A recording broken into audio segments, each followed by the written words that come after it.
அனைவருக்கும் மனமார்ந்த ஆத்மீக வணக்கங்கள்.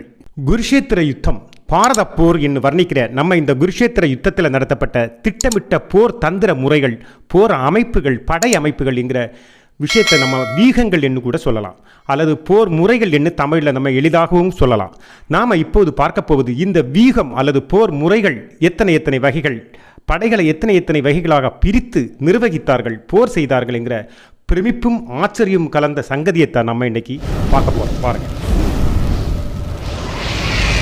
க்ஷத்ரிய தர்மா.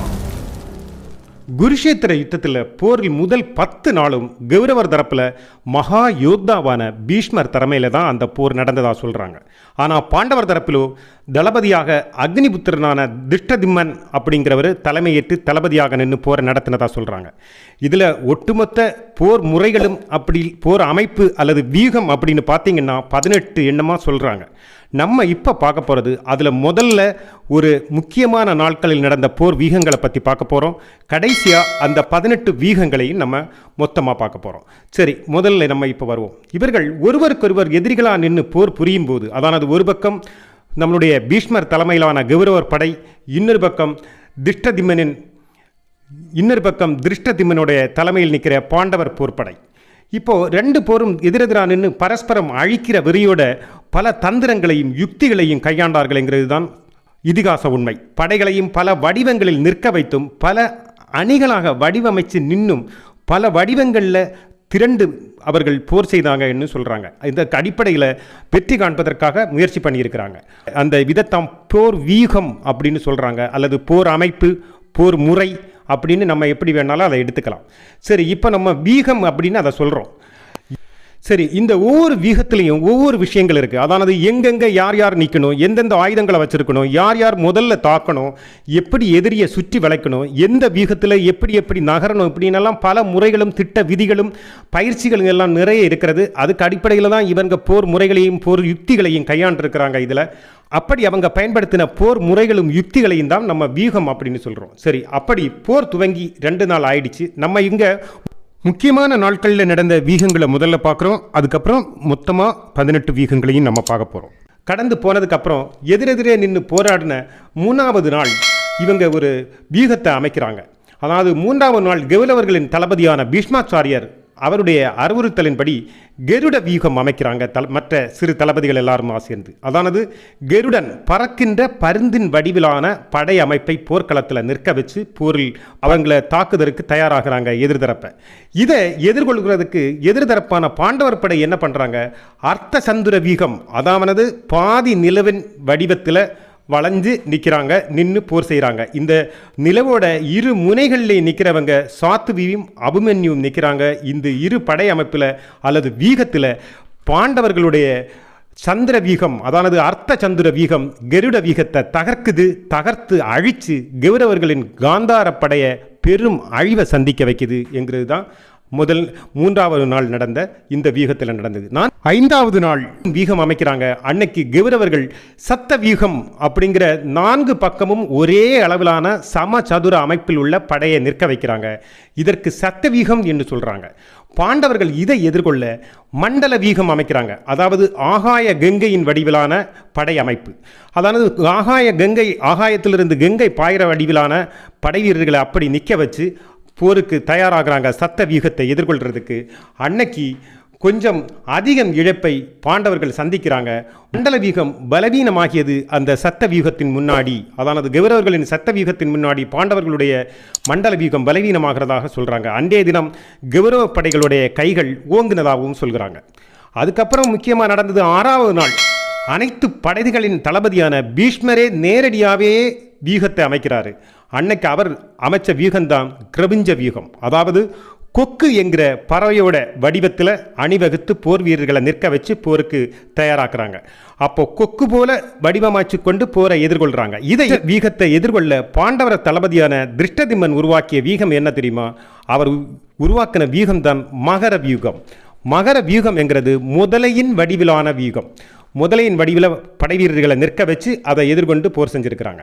அடுத்து முக்கியமாக 12வது நாளான வீகம் அமைத்திருக்கிறாங்க. இதற்கு ஒரு நாளுக்கு முன்னாடி, அதாவது 10வது நாள் போரில் தான் நம்மளுடைய மகாபாரதத்தில் யோத்தாவான பீஷ்மரை தோற்கடித்து அம்பு படுக்கையில் பாண்டவர்கள் படுக்க வச்சாரு என்கிறது இங்கே குறிப்பிடத்தக்கது. மட்டுமில்லை, அவர் தோற்றாரா இல்லை அவரே தோற்றாரா என்கிறதெல்லாம் வேறு கதை. மரணப்படுக்கையில் அவர் வீழ்ந்ததுக்கு அப்புறம் கௌரவ படைக்கு புதிய ஒரு தளபதியும் வழிநடத்தி செல்ல ஒரு தலைவனும் தேவைப்பட்ட போது துரியோதனனால் அமர்த்தப்பட்டவர் தான் அவங்களுடைய குல குருவான துரோணாச்சாரியர். அவர் அன்னைக்கு படை தளபதியா போருக்கு போறாரு. அவர் 12வது நாள் கௌரவ படைகளை ஒன்றிணைச்சு தேவ வீகம் ஒன்று உருவாக்குறாரு. இந்த தேவ வியூகம் என்கிறது அமானுஷ்ய வீகம் என்னும் சொல்லுவாங்க. இதை எதிர்கொள்றதுக்கு பாண்டவர்கள் அமைச்ச வீகம் தான் சிருங்கார வீகம்.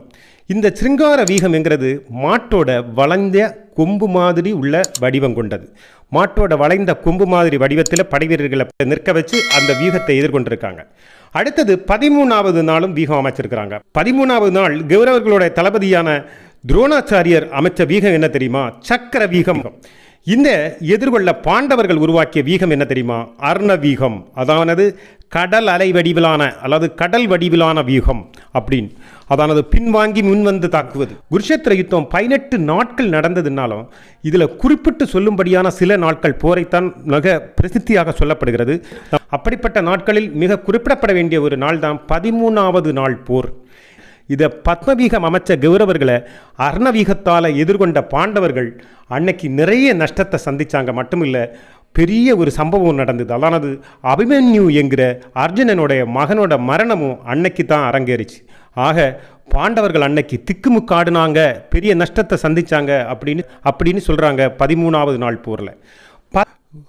14வது நாள் கௌரவர்கள் உருவாக்கின வீகம்தான் கமல வீகம், மலர்ந்த தாமரை மலரின் வடிவிலான வீகம். அதோட அவங்க வெறும் ஒரு வீகமாக அன்னைக்கு முடிக்கல, அன்னைக்கு 3 வீகம் உருவாக்கி இருக்கிறாங்க. அதோட சேர்த்து சூஜி வீகம், அதானது ஊசியின் வடிவிலான வீகமும் அமைச்சிருக்கிறாங்க. அதோட சேர்த்து அவங்க சக்கர வீகத்தையும், அதானது முன்பு ஏற்கனவே அமைச்சிருந்த அந்த ஒரு சக்கர வீகத்தையும் அன்னைக்கும் அமைக்கிறாங்க. அப்படி ஒரே நாளில் 3 வீகங்கள் அமைச்சு அவங்க பாண்டவர்களை எதிர்கொள்கிறாங்க. இதை எதிர்கொள்றதுக்கு பாண்டவர்கள் உருவாக்கின வீகம்தான் மால வியூகம் உருவாக்கியிருக்காங்க. அதாவது புஷ்ப சக்கர வடிவிலான வீகம். இந்த புஷ்ப சக்கர வீகம் அப்படிங்கிறது ஒரு மலர் விரிஞ்சு நிற்கும் போது அதோடைய மேலே இருந்து செங்குத்தாக நம்ம கீழே பார்க்கும்போது அந்த மலர் மலர்ந்து இருக்கும்போது ஒரு வடிவம், வட்ட வடிவத்தில் நமக்கு தெரியுமா, இதழ்களுடைய வளைவுகளும் வடிவுகளும். அதைத்தான் சக்கர வீகம், மலரின் சக்கர வீகம் அப்படிங்கிறது. 15வது நாள் திருஷ்டதிம்மனால் துரோணாச்சாரியர் கொல்லப்படுறாரு. அதை தொடர்ந்து 16வது நாள் கௌரவ படையை தலைமையேற்று வழிநடத்த வருகிறது யாருன்னு கேட்டால் தளபதியா நம்மளுடைய சூரியபுத்திரனான கர்ணன். அன்னைக்கு மகர வீகம் அமைக்கிறாரு கர்ணன். மகர வீகம் என்கிறது முதலை வடிவிலான வீகம். அதோட சேர்த்தவர் என்ன பண்ணுறாரு, அர்த்த சந்துர வீகத்தையும் அமைக்கிறாரு. அன்னைக்கு 2 வீகம் அமைச்சு பாண்டவர்களை எதிர்கொள்கிறாரு கர்ணன். அதானது பாதி நிலா போன்ற வடிவம் அமைக்கப்பட்டது. இவையெல்லாம் முக்கிய நாளாக கருதப்பட்ட, அதானது 18 நாட்கள் போரில் முக்கிய நாட்களாக கருதப்பட்ட நாட்களில் அமைக்கப்பட்ட வீகங்களை பற்றி தான் நம்ம இப்போ இங்கே குறிப்பிட்டோம். ஆக மொத்தத்தில் நம்ம இரு தரப்புலேயும் மொத்தத்தில் நம்ம பார்த்தோமானா இந்த 18 நாள் போரில் 18 வகையான வீகங்கள் இரு தரப்பிலும் அமைக்கப்பட்டது அப்படின்னு சொல்கிறாங்க. அந்த 18 வீகம் என்னன்னு நம்ம இப்போ பார்ப்போம். அவை வரிசையாக பார்ப்போம். நம்ம முதல்ல கிரவுஞ்ச வீகம், அதானது கொக்கின் வடிவிலான வீகம். அடுத்தது மகர வியூகம், முதலையின் வடிவிலான வியூகம். 3வது கூர்ம வியூகம், ஆமையின் வடிவிலான வியூகம். 4 திரிசூல வியூகம், அதாவது சிவபெருமான் கையில் இருக்கிற மும்முனை உடைய சூலத்தின் வடிவிலான வியூகம். 5வது சக்கர வியூகம், சுழலும் சக்கரத்தின் வடிவிலான வியூகம். 6 கமல வியூகம், அதாவது நன்கு விரிந்த தாமரை மலரின் வடிவிலான வியூகம். 7 கருட வியூகம், சிறகு விரித்து பறக்கிற பருந்தின் வடிவிலான வியூகம். 8 அர்ண வியூகம், அதானது கடலின் அலை அடிக்கிற மாதிரி, இதை சமுத்திர வியூகம் அப்படின்னு கூட சொல்லலாம்.